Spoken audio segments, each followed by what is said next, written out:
Um, I'm doing this because I'm not even sure myself anymore.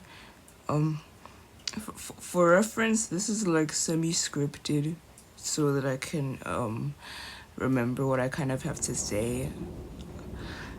So, and like just the weight of everything is it's just too much to carry.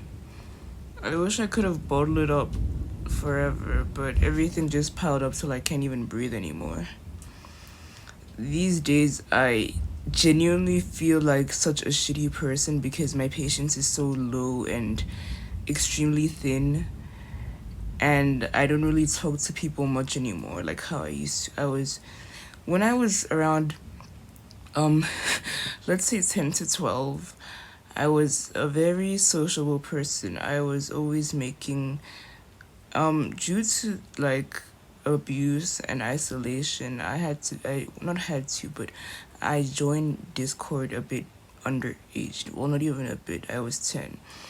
I was very sociable. I was kind of like the life of the party, basically, if you get what I mean. I was the life of the party. I had a lot of friends that I talked to like on a daily basis. Everything was good. And then now, as I'm almost 16, I'm scared to let anyone new in like my life because of the exploitation and grooming I've already conquered since I was 12 or even as young as 8. Yet everything still feels extremely cruel. My mother is in the ER. She's extremely abusive always since even before this. And right now, I've recently kind of had to take down my own walls, my mental health, my priorities, just to parent her, just to be there for her, to visit her every day. I've been spending hours starving, exhausted, and even by her hospital bed, she just thinks I'm not enough. She's not grateful, not at all. I've been degraded and told to just kind of stop it whenever I have a meltdown, especially now these days. I kind of have to keep it in because I know I'm a crybaby and I cry a lot. Um, and I'm told I'm being selfish because um, I don't have really anyone to cry to. Sorry. Um, Even though I'm autistic and I'm just completely overwhelmed by the noise and the environment of my household, because I've been physically abused, mentally abused, um, sometimes sexually by my mother, and the ongoing sexualization that I experience. It's really hard for me to have boundaries with people because I've been known for being a people pleaser, or I go like when someone calls me, I immediately respond. Well, not calls, but like sends me a text, I immediately respond. Um, I Yeah, it's hard for me to have boundaries because people see my art. Zeke does 3D models. Zeke does this, his voice, his hands. And they just want to be like me, which I know is a compliment, but sometimes people say it in a way I don't really like at all. Because they don't see the trauma, the numerous rapes. I can't even sit properly at home or anywhere. I kind of have to manspread because my rape scars are very much untreated there. I was sodomized a lot, so I can't really sit down or cross my legs because it'll be beyond painful, and even frequent bleeding that I have to kind of deal with every day, and infections. I kind of have to fix that myself because my parents have shamed me a lot for being raped. They said that I asked for it, and my mom even sometimes calls me a slut. Slut sometimes, and I kind of like, even when I sit down, she says she'll ask a bunch of people to rape me, and that this is why I got raped My mother has bipolar and narcissistic personality disorder, so she has mood swings, but she refuses to treat them. She says she has religious psychosis as well, and she can't get a therapist. We're not financially unstable. If I can get therapy and my older brother can, I think she can too.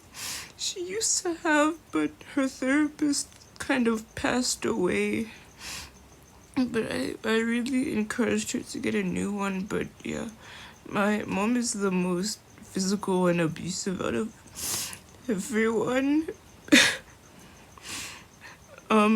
It's affected me a lot, and I don't really know how to have conversations with my mother. I live with this every single day, and I struggle with self-harm and cutting, even as of recently. I often go to the school bathrooms with a blade or a spare piece of like the iron middle door just to kind of cope with it. And my numerous schizophrenia and my health issues and disabilities are playing a huge part in that, because I struggle to not overdose, because I have overdosed before when I was 14 and I went to the ER, but my mother said that I'm being selfish. Um, I wonder how people like that approach me just to use me as either a sex toy or just a dopamine hit, because it kind of got to a point where I can't take it anymore. Especially Mika, who lives just an hour away from me. And to give context to the people who don't know, first there was Gabriella, who kind of established the original blueprint of everything, domestic and psychological abuse and racism and a lot of sexual stuff.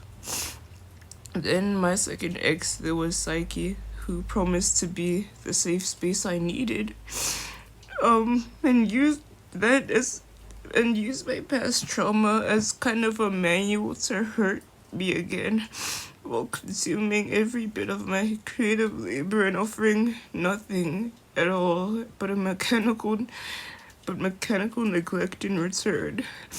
And I would have gotten shouted at by him for venting, because he's done that before. Mika and Asher were a part of the cycle of discard, as I call it. They consumed my support and the 3D models I made for them, because Mika had a crush on Asher, and I kind of had to help them get together. She didn't ask anybody else. So while I was doing that, they were secretly harboring resentment in some leaked vents by someone. Eventually, like, they vented about how I'm too much, or Asher, as he said, I'm overwhelming to talk to. And Mika, and then when I was no longer their favorite, they kind of freezed me out. Mika told me to get out of her life, and if I'm honest, those words stay with me. Well, Asher offered a scripted excuse that focused on his own discomfort rather than the damage he and his girlfriend caused. And as for Mel, because I really need to stop talking about her specifically, but she treated me as a resource and a sex toy to be drained, using my pressure, my biology, just to gaslight me while I was just performing a script to keep her happy.